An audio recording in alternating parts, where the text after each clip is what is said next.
அஸ்ஸலாமு அலைக்கும் அன்பு நண்பர்களே, மதீனாவினுடைய பல வரலாற்று தடயங்களை நாங்கள் உங்களோடு பகிர்ந்து வருகின்றோம். அந்த அடிப்படையிலே இன்னும் ஒரு வரலாற்று தடயத்தை தான் நாங்கள் இதோ பார்க்க போகின்றோம்.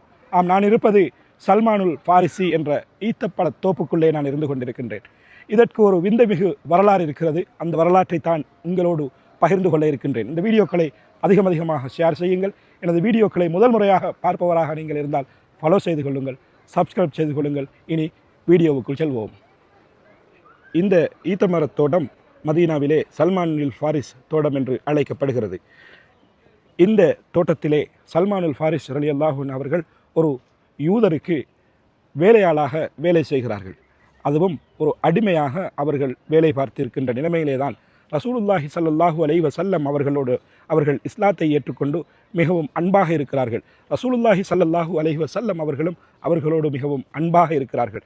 இந்த நிலைமையிலே ரசூலுல்லாஹி ஸல்லல்லாஹு அலைஹி வஸல்லம் அவர்களை அடிக்கடி வந்து பார்க்க முடியாத ஒரு ஏக்கத்திலே சல்மானுல் ஃபாரிசி ரலியல்லாஹு அன்ஹு அவர்கள் இருந்த பொழுதுதான் அவர்களுடைய எஜமானிடம் கேட்கிறான். அவர்களுக்கு விடை கொடுப்பதற்கு, அவரை விடுதலை செய்வதற்கு என்ன வேண்டும், பரிகாரம் வேண்டும் என்று கேட்கச் சொல்கிறார் ரசூலுல்லாஹி ஸல்லல்லாஹு அலைஹி வஸல்லம் அவர்கள். எஜமானிடம் கேட்க அவரோ 300க்கும் மேற்பட்ட ஈத்த மரங்களை இங்கே நட வேண்டும், அவை யாவற்றையும் ரசூலுல்லாஹுடைய கைகளினால் 300க்கும் மேற்பட்ட ஈத்தம்பழங்களை நட வேண்டும், சில தங்கங்களையும் கொடுக்க வேண்டும் என்று கேட்க ரசூலுல்லாஹி ஸல்லல்லாஹு அலைஹி வஸல்லம் அவர்கள் சஹாபாக்களை அழைத்து ஈத்தமரக் கண்டுகளை வரவழைத்து தேவையான தங்கத்தையும் அவர்கள் பெற்று ரசூலுல்லாஹி ஸல்லல்லாஹு அலைஹி வஸல்லம் அவர்களுடைய கையினாலேயே அவ்வளவு மரங்களையும் நடுகிறார்கள். அந்த யூதர் ஒரு நிபந்தனை விதிக்கிறார்.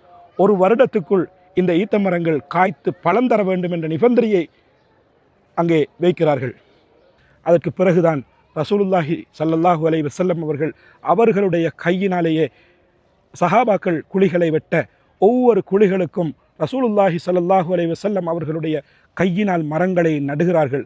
அந்த பரக்கத் பொருந்திய கையினால் நடப்பட்ட இந்த மரங்கள், ஒரு ஈத்த மரம் காய்த்து பழமாகுவதற்கு 4 வருடங்கள் எடுக்கின்ற நிலைமையிலே சுமார் 4 மாதங்கள் என்று சொல்லப்படுகிறது, அல்லது 1 வருடங்களுக்குள் இந்த ஈத்த மரங்கள் பெரிதாகி அது பழங்களை கொடுத்திருக்கிறது. அதுக்கு பிறகு சல்மானுல் ஃபாரிசி ரலியல்லாஹு அன்ஹு அவர்கள் விடுதலை செய்யப்படுகிறார்கள். இப்படித்தான் இந்த தோட்டம் நபி ஸல்லல்லாஹு அலைஹி வஸல்லம் அவர்களுடைய கைப்பட்ட தோட்டமாக இருப்பதை நாங்கள் பார்க்கின்றோம். நபிகளாரின் கைப்பட்ட ஈத்த மரங்கள் இப்பொழுது இல்லாவிட்டாலும் கூட இந்த தோட்டத்துக்கு ஒரு தனி சிறப்பு இருக்கிறது. இந்த தோட்டத்திலே வளர்கின்ற ஈத்த மரங்கள் மிகவும் சுவையானதாகவும் வித்தியாசமானதாகவும் இருக்கும். ஏனைய மதீனத்து மரங்களை விட இந்த தோட்டத்திலே இருக்கின்ற மரங்கள் ஒரு வித்தியாசமான மரங்களாக இருப்பதை உள்ளூர்வாசிகள் தெரிவிக்கின்றனர். இதே சல்மானுல் ஃபாரிசி ரலியல்லாஹு அன்ஹு அவர்கள்தான் அகல் போரிலும் கூட அவர்கள் மிகப்பெரியதொரு சேவையை இந்த இஸ்லாமிய உம்மத்துக்கு கொடுக்கிறார்கள். மிகப்பெரியதொரு அவர்களுடைய ஆலோசனையைத்தான் ரசூலுல்லாஹி ஸல்லல்லாஹு அலைஹி வஸல்லம் அவர்கள் ஏற்றுக்கொண்டு அந்த யுத்தத்தை வழிநடத்துகிறார்கள் என்பதையும் நாம் வரலாற்றிலே பார்க்கின்றோம். இந்த இடத்துல பார்த்தீங்கன்னா ஒரு பெரிய நீர்த்தொட்டி மாதிரியான ஒரு நீர் அமைப்பொண்டு, வடிகால் அமைப்பொண்டு ஏற்பாடு செஞ்சுதான் இந்த இடத்திலிருந்து போகக்கூடிய கால்வாய் அமைப்பொண்டை உருவாக்கி இருக்கிறாங்க. நீர்ப்பாசன துறையில் ஏற்பட்ட பெரியதொரு புரட்சி மாதிரியான ஒரு அமைப்பு.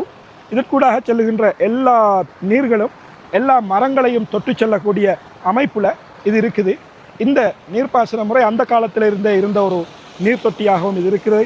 இதில் வர்றவங்க நிறைய பேர் இதில் உழுவெல்லாம் எடுத்துக்கொண்டு போகக்கூடிய காட்சிகளையும் நாங்கள் பார்க்குறோம்.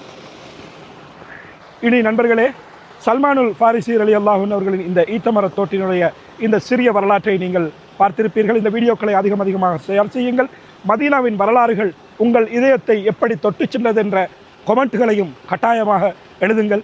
மீண்டும் ஒரு நிகழ்ச்சியிலே உங்கள் அனைவரையும் சந்திக்கின்றேன். அதுவரைக்கும் இந்த மதீனா மண்ணிலிருந்து சல்மானுல் ஃபாரிஸ் ரலியல்லாஹு அன்ஹு அவர்களின் ஈத்தமரத் தோப்பிலிருந்து உங்களிடமிருந்து விடைபெற்றுக் கொள்கின்றேன். மீண்டும் சந்திப்போம். உங்களோடு நான் ஹிஷாம்.